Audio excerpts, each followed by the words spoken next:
Tokomi penepene ya mariage ya Karine Mokonzi.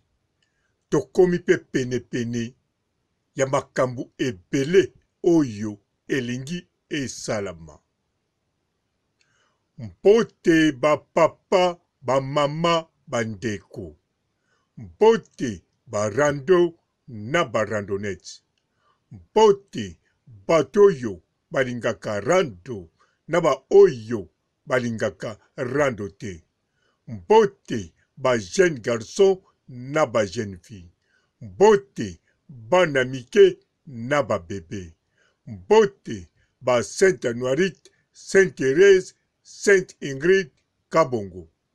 Bandeko na kanisa boyoki même mibeko oyo ekwei deja ebandi na Angleterre 6 mois oyo yo, en tout cas po na maladi oyo kosangana likambo.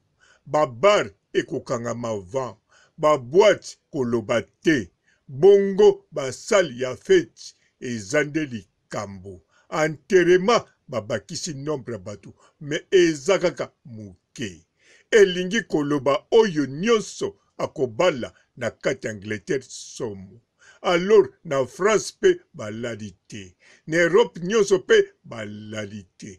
Kote ba frontière eyesusu likambo. Alors likambo yango ezali ya Karine Mokonzi, eza ya Karine Mokonzi te, mende ekoderange mariage ya Karine Mokonzi côté d'invité. Ekoderange mariage ya Karine Mokonzi pote ezala denge bango bazali kosuete. Na kanisa na zakutu na tina na loba mingi te. Bino moko soki bozolanda télévision na radio, même na kati ya YouTube, boko yeba deja ke awa maseki ezate. Awawa makambo ezali koya se buro. Alors denge ezaboye. Karine Mokonzi azakaka na décision abala dans les 6 mois oyo na kati nango. Tangu na lobi dans les 6 mois elakisi akokobala lobi kako ya après vidéo nanga akokobala na 10e mois, 11e mois, 12e mois, tiba février ou bien mars. Alors, soki mariage naye ezali kobanda siko tina mois de mars, en tout cas, ezali nde matata. Eza matata te po papa robo azoloba. Ezali matata po bino nyonso. Bozali koyoka na ba télévision na bino pe bozali koyeba yango. Alors, ekozala vraiment matata ezala munene.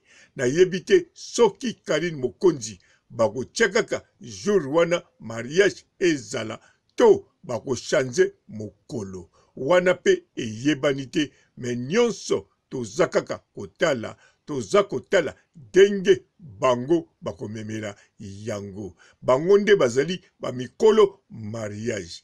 Ngase na pesaki plan mususu ya liboso deja na video oyeleka. Na loba lokola bokonoyo eza korenie eyebani mokolo ekosila te.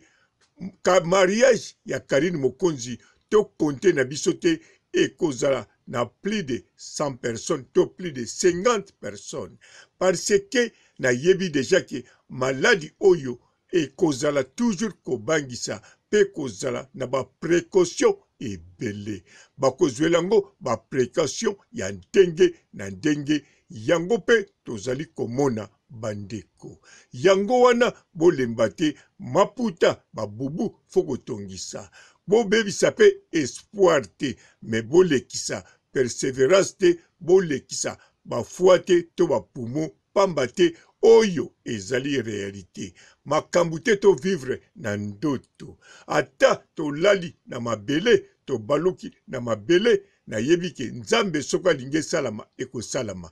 Mezali te soki yo lali na mabele, to lali na potopoto lokola Pasteur Walesa de feti ya Karine Mokonzi ekosalama ndenge alingi.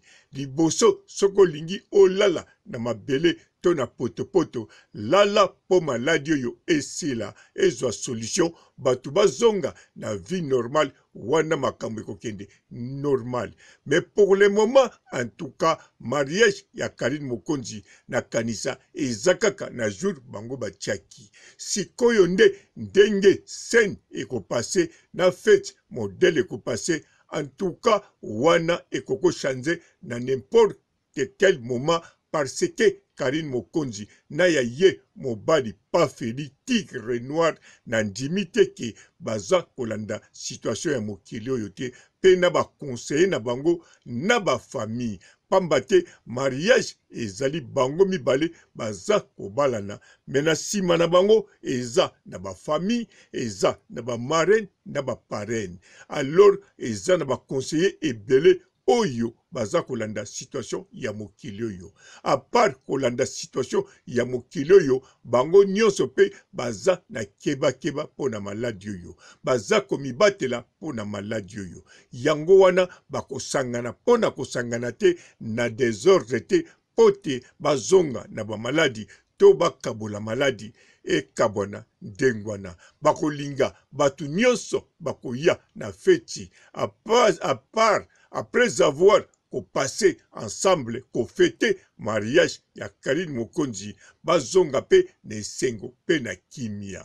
Yango wana ndenge zaliboy, soki mariage ekozala kaka dans 6 mois oyoyo, ndenge Karine Mokonzi bazali ko préparer na yaye pa feli, en tout cas tozala sûr et certain ekozala nombre ya batu muke pambate oyo mibeko ezali kopesama si ba annoncer na ba scientifique na ba homme politique ke ba 6 mois oyo ekozala makambo.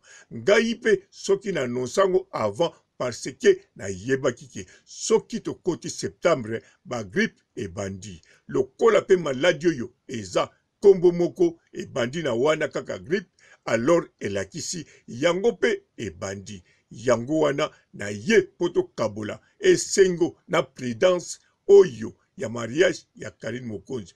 Prudence elakisi kozala prudent ezali teke prudence o bolataka ya botine to prudence ya ndeko mwasi na kombo prudence. Na sukisi awa botikala malamu na kombo ya Yesu Masia.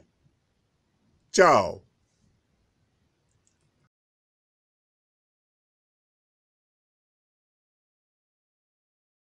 Bonjour fidèles internautes de www.elengiakomba TV. Bonjour, bonsoir, balandi nyonso ya Elengi ya Komba. Congolaise TV. Belé, partout dans le monde, partout où vous êtes, partout où vous êtes, Elengi ya Komba TV, vraiment. Bonjour, bonsoir, na abonné bafa nyonso ya Elengi ya Komba Congolais TV. Bonjour à mon boss, on a appelé ça vraiment un pandi. Bonjour à mon boss, JP Kiama. Je salue mon boss Balobi, boss des boss Babi, JP Kiama. Bonjour, na Elengi ya Komba Congolais TV, vraiment. Ramo la zana, chaîne de chaque topo, il y a boss na JP Kiama, ta et boss des boss, il y a ni à danger. Donc, on va s'entendre la zaki. Ya boss na biso JP Kiama nzambe na ngai ba boss bazali ba boss bazali JP Kiama le boss des boss. Napesi d'abord bonjour te ba mbote belé na mo boss JP Kiama wana na kozangisa ote donc na ko lekate sana napesa mo boss JP Kiama boss des boss. Belé, partout dans le monde, partout où vous êtes, partout où vous êtes, Elengi ya Komba TV, vraiment. Bonjour, bonsoir, na abonné bafa nyonso ya Elengi ya Komba Congolais TV. Bonjour à mon boss, on a appelé ça vraiment un pandi. Bonjour à mon boss, JP Kiama. Je salue mon boss Balobi, boss des boss Babi, JP Kiama. Bonjour, na Elengi ya Komba Congolais TV, vraiment. Ramo la zana, chaîne de chaque topo, il y a boss na JP Kiama, ta et boss des boss, il y a ni à danger. Donc, on va s'entendre la zaki. Ya boss na biso JP Kiama nzambe na ngai ba boss bazali ba boss bazali JP Kiama le boss des boss. napesi d'abord bonjour te ba mbote belé na mo boss JP Kiama wana na kozangisa ote donc na ko leka te sana napesa mo boss JP Kiama boss des boss. Mbote belé partout dans le monde, partout où vous êtes, partout où vous êtes, Elengi ya Combat TV vraiment. Bonjour, bonsoir na ba abonné ba fan nyonso ya Elengi ya Combat Congolais TV. Bonjour à mon boss, on a appelé ça vraiment un pandi. Bonjour à mon boss JP Kiama. Je salue mon boss Balobi, boss des boss Babi JP Kiama.